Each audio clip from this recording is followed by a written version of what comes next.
Now that it's once again fashionable to dunk on BambuLab, I'm gonna jump on the algorithm to get those sweet, sweet sponsorships. This is obviously a joke. I don't take sponsorships. Not because my principles aren't for sale, but because nobody's offering to buy them. For about a year now, I've been trying to work out a deal with Prusa to have them send me one of their printers for review. It's proven challenging since they stopped responding after email number 2. I sent 14, despite their legal team's threats. Not to be deterred, I bought Core One L with my own money, which gives me the unique opportunity to destroy their reputation with no consequences. Prusa, anticipating this exact video, had pre-deployed countermeasures inside the box. As far as I can tell, they have never once included candy with their printers. Ever. Not once. Do you think you can bribe me with this, Josef? My integrity can't be bought with candy. Now let's pit Prusa Core One L against the BambuLab X1 Carbon. The filtration is genuinely excellent. I printed ABS in my living room and nobody called poison control. The X1C, which ships with the activated carbon filter, still gave my houseplants PTSD. Zero smell from the Core One L. Remarkable. The filter is a separate purchase. The reasoning remains mysterious. Although I'll take the sold separately over Bambu's approach, which was to ship a placebo and call it filtration. It's also quieter than the X1C. Not silent, but quiet enough that I can convince people I'm paying attention during a Zoom meeting. With X1C, it was much more difficult to assure my boss that the noises were coming from a Star Wars reenactment in the neighbor's backyard. One of the main aspects I care about is prototyping speed. Not the top marketing speed, but the full cycle from click and print to having a part in your hand. And I don't care about the paper claims of 100 megaparsec flow and the trillion G acceleration. So Core One L wins here because of the AC heated bed and because it doesn't perform the ritual filament sacrifice between every job. And when I'm iterating, print, modify, that time adds up. I know, the advertised top speed on X1C is higher, but it either works with very specific filaments or you lose quality or reproducibility. I've had repeated prints fail on the X1C, especially when I was rushing a job, and I could probably push Prusa to the same speed if I was willing to drop some of the quality, so it's comparable in my transparently unbiased opinion. I have seen people complaining about the camera module being separate, and I have a hot take. It's a good thing. The separate RTSP stream that I can point wherever I want, I can unplug the camera whenever I don't need it, and it works without requiring a Bambu account, a network plugin, a cloud subscription, a blood oath, a virgin sacrifice. Everything's fine. I'm not mad. One area where BambuLab shines is no doubt support. In addition to a pathological aversion for live chat, their response time could make local bureaucrats jealous. It's a kind of latency that makes Voyager 1 communication look like pinging localhost. Prusa's support, on the other hand, is embarrassingly responsive. Last time I wanted to find out what the vent cover handle was made of, and I got a response in under 2 minutes. I didn't even have time to make breakfast. I can't work with a company that doesn't have the decency to ignore me for at least a week. The auto-opening top cover is a nifty feature. I didn't know I needed it until I had it. I still don't know if I need it. It's nice that the top cover opens automatically, but only once. Then the firmware concludes that the cover will remain open forever and ever, and nothing could possibly change that.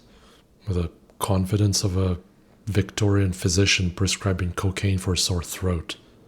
Although I suppose it kinda makes sense, because to close it manually, I have to reach inside in what is essentially a small wager between me and the 300-degree hotend, and it has no moral objections to searing human flesh. The build plate's initial purge zone already has the paint peeling. Printer is destroying its own build surface as a warm-up activity. This is like a surgeon who pre-cuts himself before an operation. Unique, no doubt, but not sure I'd visit that doctor again.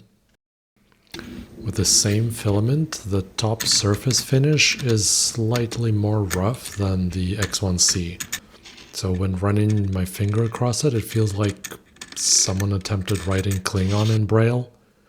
I know you can't feel it, but I can, and it's irksome. The Core One L only probes the print area, which is nice, except it leaves these blob souvenirs. If I wanted to pick up after someone, I'd get a dog. Onto Multicolor. Prusa advertises Index and MMU3 compatibility on the Core One L. 7 months post-launch, you still can't buy either. I mean, you could buy the MMU3 for Core 1, print the adapter parts, source the PTFE tubes, assemble the whole thing. I was expecting to pay Prusa tax. I was not expecting IRS to snatch it. The X1C AMS works out of the box. Yes, it's buggy, it gets the Ebola if you put a cardboard spool in it, but at least you can print multicolor. At least until Bambu breaks your printer for jailbreaking the firmware. Did I say it was fashionable to dunk on Bambu? The LCD can't be turned off. A pull request exists in Prusa GitHub. It hasn't been merged. Why? The printer will glow at you indefinitely, like Cherenkov radiation, except less useful. Although, I'm starting to use it as a nightlight when going to the bathroom at 3 in the morning. So, pros and cons. Prusa Slicer. Just use Orca. You've been dethroned from the slicer domination, and the sooner you move through the 5 stages of grief, the better for everyone involved. Denial is not a feature set. PETG profiles are not tuned out of the box. I understand profile customization is a sacred ritual in the FDM community, but it's 2026. PETG has been around since before half my audience were born. A machine that costs this much, asking me to tune PETG is the dealership equivalent of handing me a torque wrench on the way to my new car. While the included camera quality is good for what it is, it doesn't show the full build plate. The entire job of the camera is to show the full print. I cannot see the full print. It is basically a lifeguard who can only swim in the shallow end. Homing at the start of every print. Every print. I have watched this machine home itself 400 times.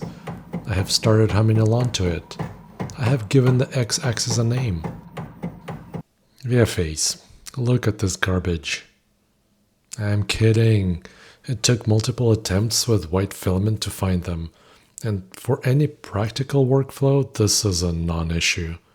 I mention it only because FDM content has rules, and VFAs are the equivalent of asking about leg day. There is no nozzle wiper. The printer does wipe the nozzle on the build plate, which is a different thing and a worse thing.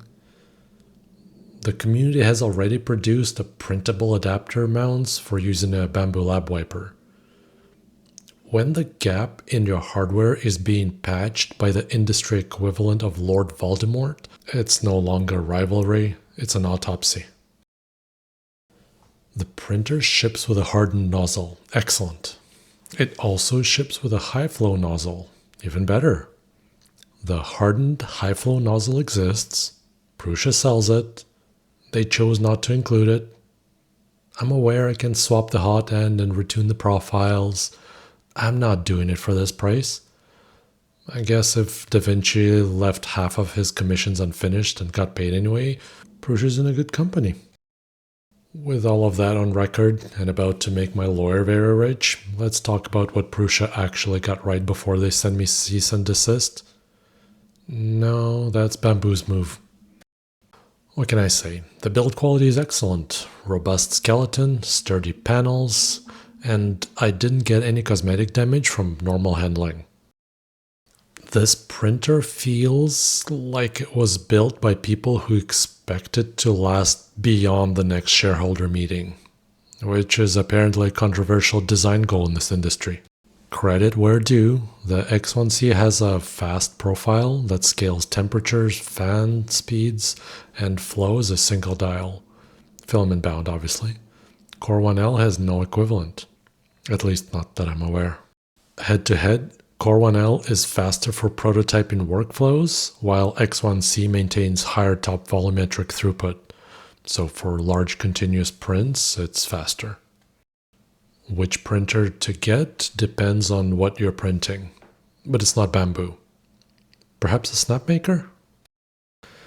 If I had to choose again, I'd buy Core 1L 10 times out of 10 over X1C. But it's starting to feel like Prusa is conducting the Milgram experiment to see how much voltage is required before customers start eyeing the Donner Party as a meal plan. Joseph, I know you'll see this, because I'm going to send it to all 17 email addresses I've accumulated over the past year, including the 3 that bounced. Merge the LCD pull request, deliver on Multicolor, or remove it from marketing page. And please tune the PETG profiles and add a nozzle wiper. I bought your printer. I like your printer. I am, at this point, something of an expert on your printer and on your legal team's response time, which is how I know I have at least a few days before the restraining order arrives. Fix this stuff and I'll say nice things about you on the internet, which is the only currency I have left after buying your printer.